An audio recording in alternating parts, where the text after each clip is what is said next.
Hey guys, what's going on? It's me, Jay, here to talk about some unfortunate news. The unfortunate news, the passing of a wrestling legend, a mythical figure, as Mike Monahan put it, an intriguing figure, as he put it, in the world of professional wrestling, the history of professional wrestling, a controversial figure in the history of professional wrestling, and that is Ole Anderson. Ole Anderson, in my opinion, was one of the best bookers of all time and one of the worst bookers of all time. We're going to go through a little bit of his history. He was born Alan Rogowski, so not an Anderson.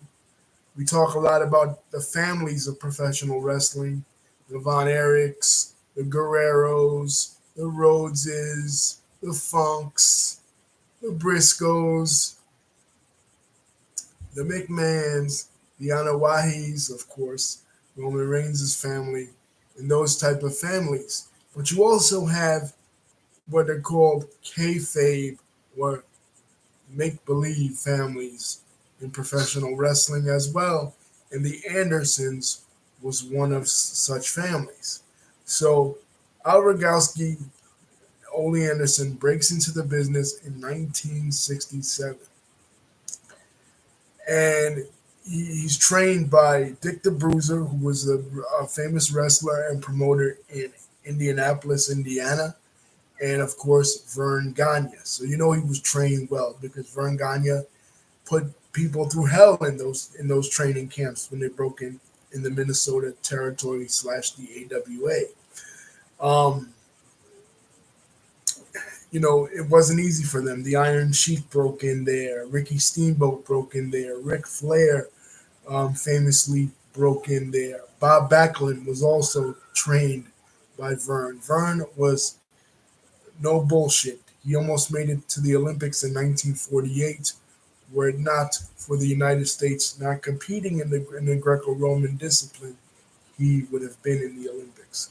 Before that, though, Ole Anderson was serving in the military, but he leaves the military to go train in wrestling. So he's trained by Dick the Bruiser and Vern Gagne, and in 1968, they team him up with Lars, with Gene Anderson. Lars Anderson, the original team in the 60s was Lars and Gene.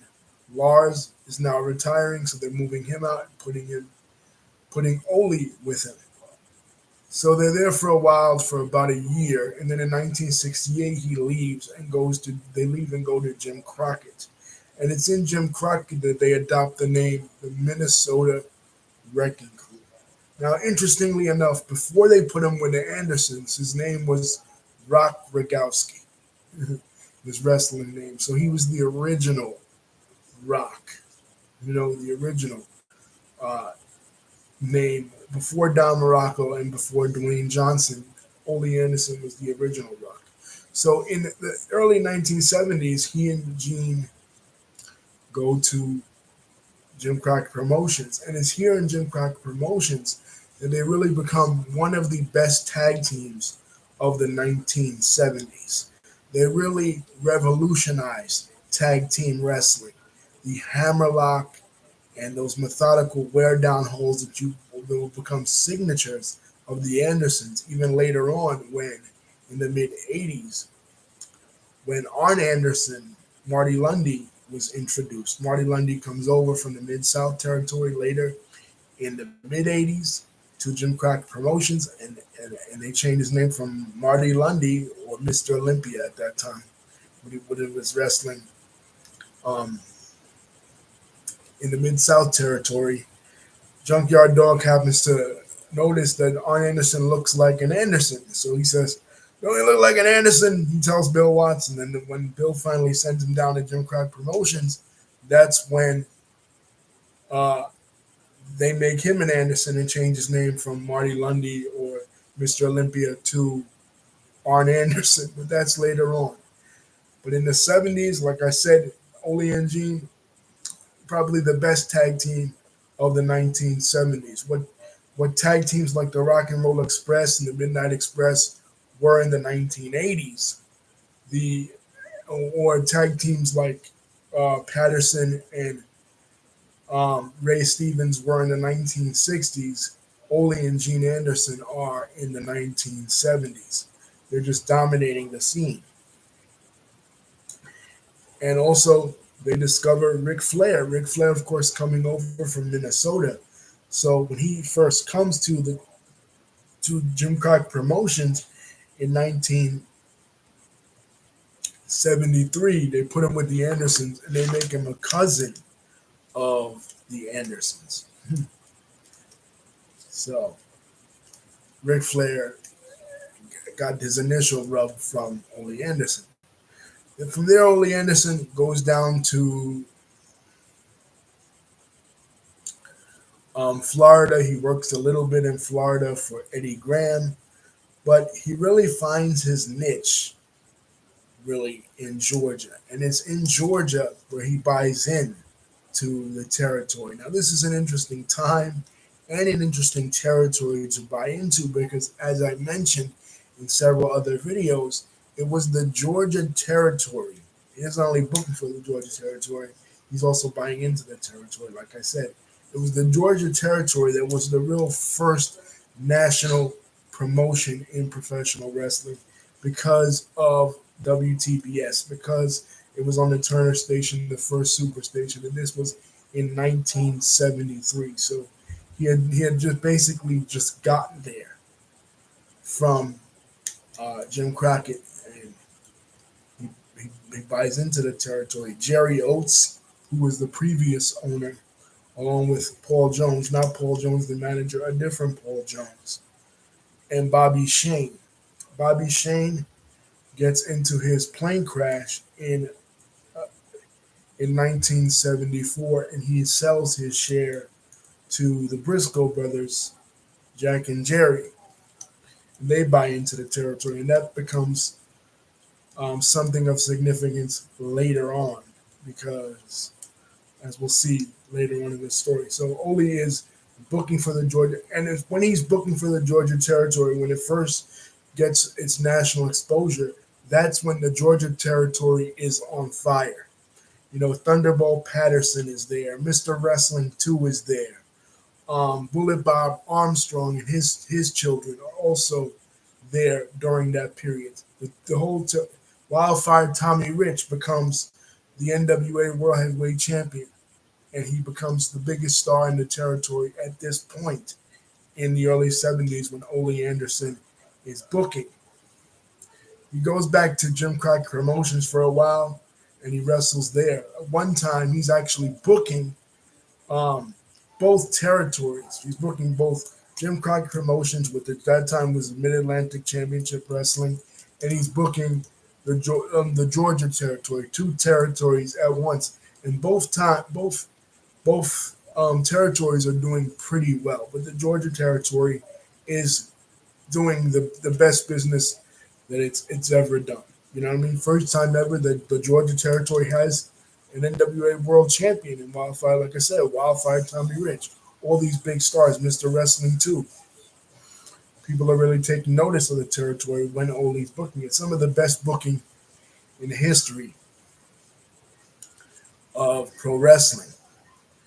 But moving on from there, you have 1984, Black Saturday, as it were, in which the Briscoe brothers decide, 1984 now, 2 years in, Vince McMahon just bought his father's territory. In 1982, he already expanded. He bought the Los Angeles territory. He's purchased his father's territory. He has delusions of grandeur to spread across the entire country. He's gotten Joe Blanchard's spot from Southwest Championship Wrestling on the USA Network, but he wants the biggest. He wants the big kahuna. He wants the Georgia territory. Now, Ole, under his leadership, the Georgia territory had also begun to use its cable outlets to spread across the country. They had spread to Akron, Ohio. They had spread to Detroit, which was dead at that time, which died in the late 60s, um, when the Iron Sheik basically, I mean, not, excuse me, not the Iron Sheik, the original Sheik, Eddie Farhat, had killed the territory with rematches between himself and Bobo Brazil. And the promoters in Cleveland and the promoters in Dayton and other parts of Ohio had killed the territory. So Ole begins to use his cable overlay to spread into Ohio. So Ole himself, even though he later complained about Vince doing it, much like his trainer and mentor Vern Gagne, even though he later complained that Vince was doing it, he himself, moving into his territory, he himself was trying to move into the territory of the likes of Johnny Powers, right? The Cleveland, the Cleveland territory and the Sheik's territory in Detroit. I mean, granted, like I said, Detroit was dead in the water. The Sheik had killed it by always putting himself on top, even putting himself on top in a match against Andre the Giant, as if he could realistically beat Andre the Giant anyway. But still, these guys like Vern Gagne, he complained that Vince McMahon had unfair business practices, but yet he moved into Roy Shire's territory in 1981 and took over the San Francisco territory. So Ole was no different. He was moving into Ohio. He was trying to conquer, you know, parts of the wrestling world that were dead for years. You know what I mean? But Vince also had dreams of doing that, and Vince wanted to get the Turner spot, and he got the Briscoe brothers, Jack and Jerry, to sell their shares, but they wouldn't get Ole to agree. So Vince offers Ole the chance, like he offered Jim Barnett, who was another partner in the venture. 1982, both Jim Barnett and who's Jim Barnett is in charge of basically Georgia because Ann Gunkel, Ray Gunkel, was like the original owner of Georgia, like the main owner, the largest shareholder. He had died in the ring of a heart attack. And Ann Gunkel, this was like in 72. Ann Gunkel, who was having an affair with Ted Turner at the time, she decides that she wants to run the promotion. But the other shareholders, such as Ole Anderson, such as the Briscoes, they don't want her involved. So she starts All South Wrestling and starts competing against Georgia Championship Wrestling in the time slot. So what they have to do is bring over Jim Barnett from Australia and have him be the peacemaker, as it were. Bill Watts also tried to buy into the promotion but couldn't. They have to bring in Jim Barnett, who he wielded a lot of influence. He used to run the Indiana territory. He wielded a lot of influence in the St. Louis territory and Sam Mushnick's territory, which was the biggest territory in the 60s and 70s. So they had to bring back Jim Barnett, and they agreed that basically Jim Barnett would run JCW, and they eventually moved Ann Gunkel out of it. But in 1982, as I said plenty of times before, at the NWA convention with the NWA promoters, Vince McMahon Jr., Vincent K. McMahon, and Jim Barnett both walk out of the NWA, signifying that both the New York territory and the Georgia territory were going to leave the NWA. Eventually, Jim Barnett would just leave the JCW altogether, and so would Jerry Briscoe, and both would go to work for Vince McMahon. He offered Ole the chance to do the same thing if Ole would sell his stake. He would give Ole a lofty position. Ole told Vince McMahon, go fuck himself. And he said, well, talk to my wife. And Ole famously walked out and said, tell her that I said to go fuck herself too, and fuck you. And then Vince McMahon angrily walks out of his office and says, You will never work in the World Wrestling Federation, and Ole Anderson never did work in the WWF. So, and now it's Black Saturday. Vince McMahon appears on the Georgia Championship Wrestling show, and he made the deal with Ted Turner. Um, Georgia Championship Wrestling is a part of the World Wrestling Federation now. The fans don't like it. Like I said, they shit all over it. It's not their Southern style of wrestling, and it's pre-taped matches. It's not live matches like Vince had promised Ted Turner. So what does Ted Turner do? He puts Ole Anderson, another show from Ole Anderson, on that same slot, and he puts the Mid South Wrestling slot from Bill Watts also on that on the slot next to Vince to compete with Vince. Eventually, he decides he doesn't want to do business with Vince, and then Vince sells his share of Georgia Championship Wrestling to Jim Crockett Promotions, and basically, Jim Crockett Promotions and Georgia Championship Wrestling become one territory.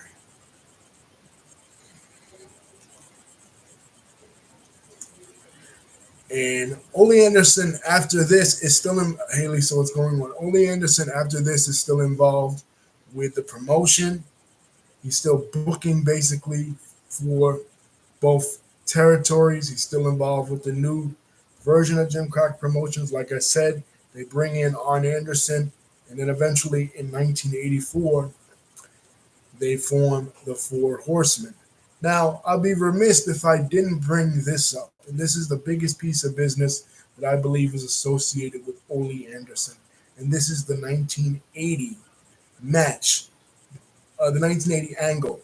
It was the battle of the Omni. It was in the Omni in Atlanta, the biggest arena in the Georgia territory at that time, in which Ole Anderson, for months now, Ole Anderson and his brother had been feuding with Dusty Rhodes. But now the Assassins are attacking Dusty Rhodes. So Ole basically convinces Dusty, storyline wise, to be his partner. He said, I'll be your partner. I'll be your partner. And he soups him up for months and months, convincing him, I'll be your partner. I'll be your ally. Doesn't this sound familiar? What exactly is going on right now on WWE TV with Seth Rollins or even The Rock beseeching Cody Rhodes? Oh, I'll be your partner. I'll be your friend. And what happens? They get Dusty in a cage, and they lock Dusty in the cage, and Ole Anderson turns his back on Dusty, right? And then Ole Anderson and the Assassins and Ivan Koloff are all beating up on Dusty, right? And the whole Omni, the whole Atlanta, which is behind Dusty, starts rioting. They start wanting to climb the cage and beat up Ole Anderson. It's a great piece of business that night. It even overshadowed the world title fight between Tommy Rich and Harley Race that same night. And they're locking Dusty in the cage. And then Dusty's interview afterwards, he tells Ole Anderson, Ole Anderson, it'll never be over between us. It'll never be over. Mhm. Well, in 1984, they do something very similar. Dusty Rhodes falls for it again, this time with Ric Flair. He's being attacked by the Russians. It was Nikita Koloff and Ivan Koloff and his nephew, his kayfabe nephew, fake Russian Nikita Koloff, right? And they lock Dusty in the cage. And the Horsemen initially are backing Dusty. Ric Flair is initially backing Dusty up, and then they lock him in the cage again. And this time they break his leg, and that's the formation of the Four Horsemen, which is Ole Anderson, Arn Anderson, and Ric Flair and Tully Blanchard, managed by James J. Dillon. And that version of the Four Horsemen is the absolute best version of the Four Horsemen. And that lasts for about 2 years. And then they make up this storyline where Ole Anderson had to go see his son wrestle, and he couldn't be there for official Horseman business. So they kick him out, and he turns babyface. And then that's when they bring in Lex Luger from the Florida territory in 1987. So after Ole is now a babyface, he teams with Lex Luger for a while.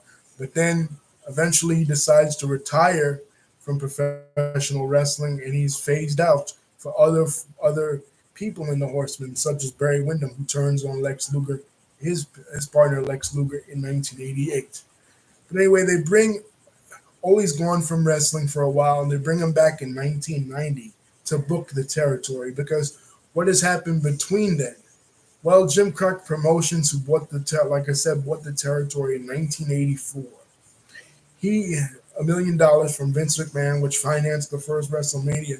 He has to sell it because he goes out of business. He bankrupts his own self by buying Bill Watts' territory in Oklahoma and Louisiana. Uh, um, in 1987. Bill Watts is going under anyway because of the oil recession in the late 80s in that particular part of the world, in that particular part of the country, rather. So he needs to sell his territory to either Crockett or McMahon. He chooses to sell to Crockett. But after Crockett buys it, he goes under, and Ted Turner buys the company. But again, Ted Turner is such a big media mogul. Like I always say, he never had the time to run a wrestling company, so he needs people that are familiar with professional wrestling. He gets Jim Hurd, who was working at a Pizza Hut, who's a friend of Larry Madisick, who was one of the producers of Wrestling at the Chase, the St. Louis program. But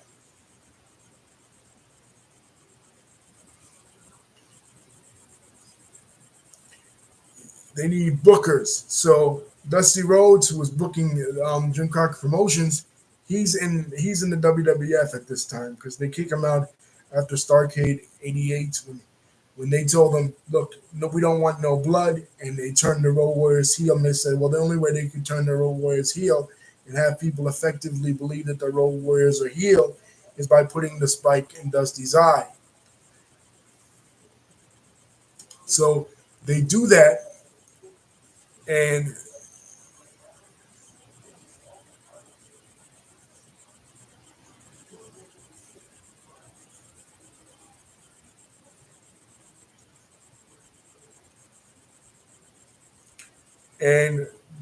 and they have to fire Dusty. And he goes to the WWF in 1989.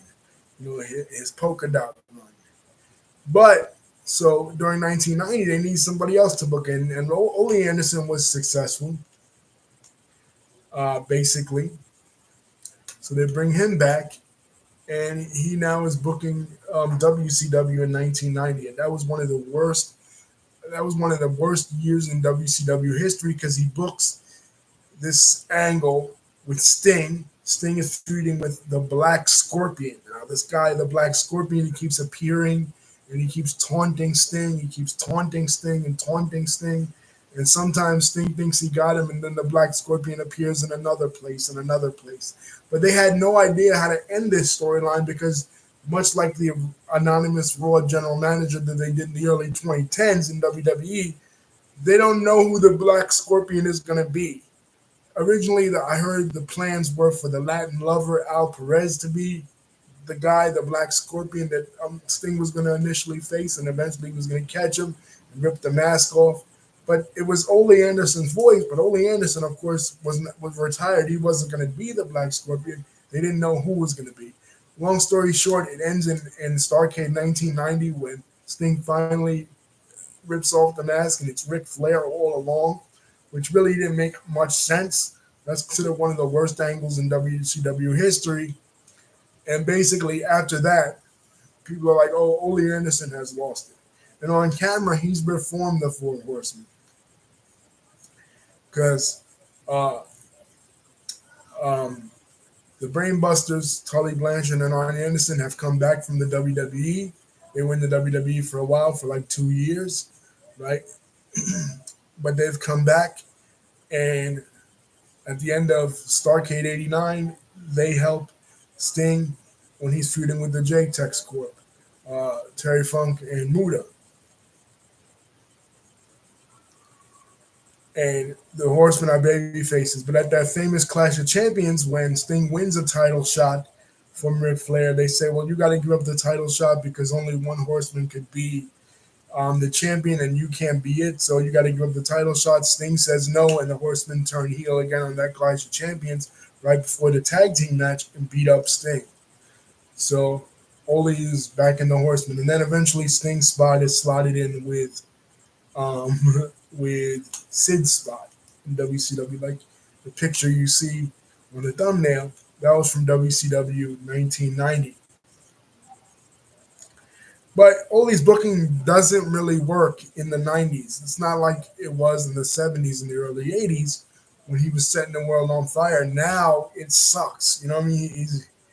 He's outdated. And this happened with everybody they brought back. When they brought Dusty back eventually, he tried. Bill Watts, he tried. They all had their runs, but nobody could capture what WCW really needed to be successful until Eric Bischoff. But that's a whole nother story entirely. But speaking of Eric Bischoff, Ole doesn't really book anymore, but they do bring him back in 1993 because they're doing this Legends reunion thing at Slamboree that year, and they plan. Ric Flair has come back from the WWE. Ric Flair also gone for like 2 years. He leaves in 1991 to go to the WWE. And he finally comes back to WCW, and they want to reform the Four Horsemen at Slamboree. That's when they brought out Paul Roma as the fourth horseman. Ole Anderson was a part of that. So they bring back Ole Anderson in 1993 for booking. And once again, Ole Anderson is responsible for one of the most ridiculous and infamous angles in the history of professional wrestling, and that is the Shockmaster. In the lead up to War, first of all, Ric Flair was under a non-compete clause when he left the WWE to go back to WCW, which means he couldn't wrestle until Beach Blast '93 when he defeated Barry Windham for the NWA Championship. But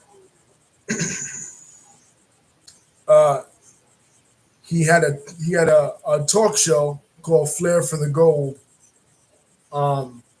with his current wife Fifi as the maid, and they were hyping up Fall Brawl '93, which was the War Games match, and Sting, the British Bulldog, and Sting and the British Bulldog were introducing their partner against they were taking on Sid, Vader, and Harlan Heat. So they say the Shockmaster, right? And Fred Ottman, who's Typhoon, right? Who's Typhoon in the WWE. He comes out and he has a Star Wars mask on, a Star Wars Stormtrooper mask on, glittered up. Ole Anderson's voice in the back saying, "I am the Shockmaster. I am the Shockmaster," right? And he trips over his own foot and he falls. The Shockmaster was one of the worst gimmicks ever, and that was also the idea, the brainchild of Ole Anderson. Well, Ole's reign in 1993 doesn't last long because he's quickly fired and let go by Eric Bischoff. Once Eric Bischoff takes over, he cleans house. He gets rid of eventually Mike Graham. He gets rid of Greg Gagne. He gets rid of Ole Anderson. Now, Ole Anderson, they say, was fired from WCW the last time because he allowed his son, Bryant Anderson, to do promos for Jim Cornette. Jim Cornette was in WCW in the early part of 1993. He did when Bill Watts was still in charge. He did the angle with the Heavenly Bodies and the Rock and Roll Express for Super Bowl III, and then he was let go by Eric Bischoff. Once again, Eric Bischoff trying to remake the image of WCW, trying to get rid of all these small-time Southerners, right? Trying to make WCW more cosmopolitan, getting rid of Ole Anderson, who was like a legacy person in WCW, was one of it. Ironically, Ole Anderson wasn't a Southerner; he was a Midwesterner, and he came under the learning tree of Vern Gagne the same way Eric Bischoff did. Eric Bischoff, of course, was in Vern's territory later in the late '80s and early '90s, whereas Ole was in the late '60s and early '70s. But still, they both came under the burning tree of that Minnesota crew. So it was ironic that Bischoff and him didn't get along. But again, Bischoff was a TV guy. Bischoff was different. Now, Ole Anderson had other issues. It wasn't only Bischoff and others that didn't get along with him. A lot of people that didn't get along with him were people of people of color, basically, racial and ethnic minorities. One of them being Tito Santana, another being Teddy Long, another being Tony Atlas. Several other wrestlers in shoot interviews have said that Ole Anderson was racist. Ole Anderson, for example, Tito Santana, who left the WWF and was promised that Georgia Championship Wrestling under Ole would expand to Mexico, to South America, and he would be the face of it. Didn't, and he was reported to say some really racist and fucked up things to Tito Santana. Same thing with Tony Atlas when he was the main star um, in the Georgia territory. Same thing with Teddy Long when Teddy Long was first brought in Jim Crack Promotion / WCW as a referee. Ole Anderson called him the N word and things like that. So, um, yeah, Ole, and he didn't get along with a lot of people. You know what I mean? Like all his, for example, when the Four Horsemen were inducted into the WWE Hall of Fame, I think this was, I think it was 2012. Oh, wait, let me look.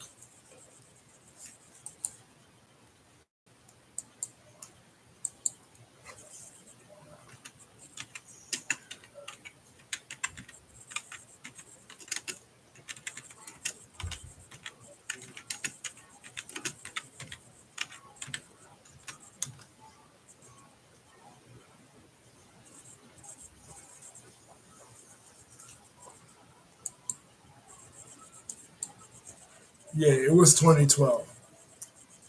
Um, Barry Windham went into the Hall of Fame with them, not Ole Anderson. So Vince McMahon kept to his promise that Ole Anderson would never work or never be seen or heard of or mentioned in any sort of way on the WWF's television,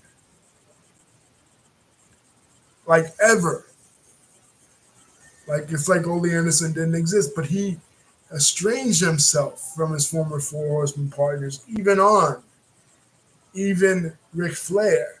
He was never really seen with them, and every time he would do these shoot interviews, especially one infamous one that he did in the early 2000s with Dave Meltzer, he he would put down everybody in the business. Like for example, they asked him about Hulk Hogan.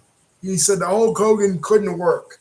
That when they brought the Hulk Hogan in the '70s in Georgia, meanwhile, when he was brought in the '70s in Georgia, Hogan, he wasn't even a big star yet. He hadn't been with Vern Gagne. He hadn't even been with Vince McMahon at that point.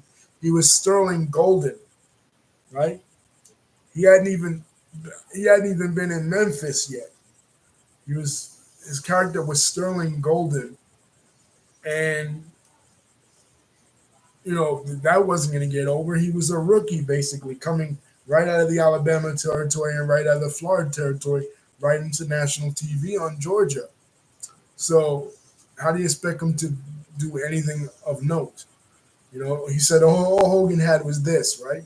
Meanwhile, Hogan went on to do great things in the WWF. So Ole Anderson burned a lot of bridges with a lot of people, but his shoot interviews are very funny because, much like we talked about with the Iron Sheik, he developed a personality in the shoot interviews that became famous outside of what he had done in wrestling. That shoot interview personality took the shoot interview to another level. Same thing that New Jack did. Same thing that, like I said, the Iron Sheik did. They knew how to work, and they would work the fans into put their works into the shoot interviews, and sometimes kind of shoot mini angles with it. And Kevin Nash and Ricky Morton did the exact same thing later on. You know, like, but Ole Anderson's shoot interviews are funny, just like the Iron Sheik's are, because he didn't like anybody. You know, he didn't get along with anybody in the wrestling business, and he basically talked shit about everybody. But anyway, he was reported to be passed away at the age of 81. Condolences to his family. You know, was he a perfect person? No, but he impacted the wrestling business in a tremendous way. Um, he was instrumental in, like I said, several famous angles, several famous things. If we didn't have the Four Horsemen, we wouldn't have the NWO, we wouldn't have DX, we wouldn't have the Bloodline. I mean, granted, they weren't the first group in professional wrestling. I talked about how the revisionist history of the WWE makes it seem like they were. You know what I mean? Meanwhile, the Freebirds were the first group in wrestling, and Ole didn't have anything to do with that. That was, of course, put together by Bill Watts after they left the Mississippi territory of George C. Culkin to come down to Louisiana. But on a national stage, the first group ever to form, because the Freebirds weren't on a national stage. They did go to Georgia for a while. They did go to Vern's territory for a cup of coffee when Vern was on ESPN. But they were mostly in the regional territories, mostly in the Mid South territory before it became the UWF in '86, or in world class before they too broke away from the NWA in '86. So most people didn't know about the Freebirds, and by the time they got to WCW in the early '90s, they weren't the same Freebirds. You know, Jimmy Jam Garvin was with them instead of um, Terry Gordy and Buddy Roberts. So on a national stage, the first faction really uh, was the Four Horsemen, and Ole was instrumental in that. They became the blueprint for the other factions, the Dangerous Alliances, the DXs, the NWOs, the Nexuses, Retribution. Every faction that we've ever talked about in professional wrestling, the Four Horsemen were a blueprint for that. So you got to give it up to Ole Anderson for that. And like I said, his racism. I mean, he's a cantankerous Polish American from Minnesota. Well, what do you want? But he was instrumental in promoting and pushing, and always was involved. And even when he came back in the 1990s, it's funny because as they cycled through these bookers, you could start to see the changes in these promoters. Like when they brought back George Scott to WCW, like in '88, '89, he brought back the Iron Sheik. He brought back Ricky Steamboat. He brought back people that he was familiar with. So in '90, when they brought back Ole, he brought back people he was familiar with. And one of the guys he was familiar with that he always worked with was Thunderbolt Patterson, one of the first black stars of a national promotion. And people always talk about how, and I talked about it too, how Bill Watts put the JYD on in Mid South. Bill Watts was renowned because he had so many African American stars, Dark Journey, Butch Reed, later other lesser talents like George Wells, right? But and the first black booker in the Big Cat Ernie Ladd. But on a national stage, once again, Thunderbolt Patterson in the '70s was doing what no other black performer had ever done. I mean, you had your Bearcat Wrights, you had your Luther Lindsays, you had your Sweet Daddy Seekys in Canada. But Thunderbolt Patterson basically was the template for not just black wrestlers, but also white wrestlers like Superstar Billy Graham and especially Dusty Rhodes. With his rap. So Ole brought him back in 1990. He wasn't the same Thunderbolt Patterson that he had been in the '70s, but he was close with Ole Anderson. He was a wrestler that Ole Anderson could rely on. Now, does that make him less racist? No, because Like people say with Bill Watts, yeah, he put on JYD, made Ron Simmons the first black champion in '92. And when he went to the WWF, he pushed like Mabel and pushed Ahmed Johnson, right? But that doesn't, as a booker in the WWF, but that doesn't make him any less racist. You can still be a racist white guy and have black friends. That doesn't preclude you from racism. It's the political opinions and the opinions that you have and the way you conduct yourself. And then do you stereotype particular members of that race? So, but giving credit where credit is due, he did push Thunderbolt Patterson to the main stage in Georgia. Of course, Thunderbolt kind of alienated himself from people because he didn't get the pushes he deserved. He didn't get the recognition he deserved, and he complained about it. And in a circuit like the NWA, you didn't want to complain about that because, as Eddie Mansfield found out when he went on his expose of wrestling in 1985 on 2020, the thing that got John Stossel, the reporter, slapped by Dave Schultz. When you when you are blacklisted in the world of the NWA, you're blacklisted forever. They never bring you back. So, kind of similar thing happened to Thunderbolt Patterson, and that's why he was never really given his flowers because he fought up against the unfair business practices towards African American wrestlers, and one of them was against Ole Anderson. But I don't know because I think Ole Anderson was out of the territory by then. I think they'd already brought Dusty in like in 80, 83 to book the territory and be in charge. And of course, Dusty brought his people in from Florida. And he was used to working with Barry Windham and J.J. Dillon and Blackjack Mulligan people.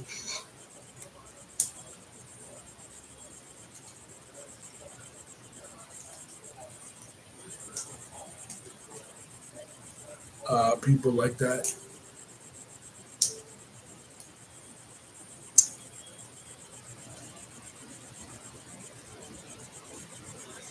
But yeah, rest in peace to Ole Anderson. Condolences to his family.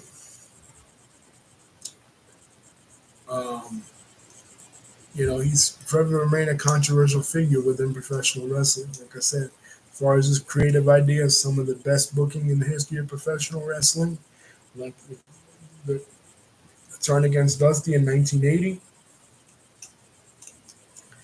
and some of the worst booking in the history of professional wrestling 10 years later. Peace. Don't forget to like, comment, and subscribe. Hit the bell button to see my next videos coming up. Love you guys.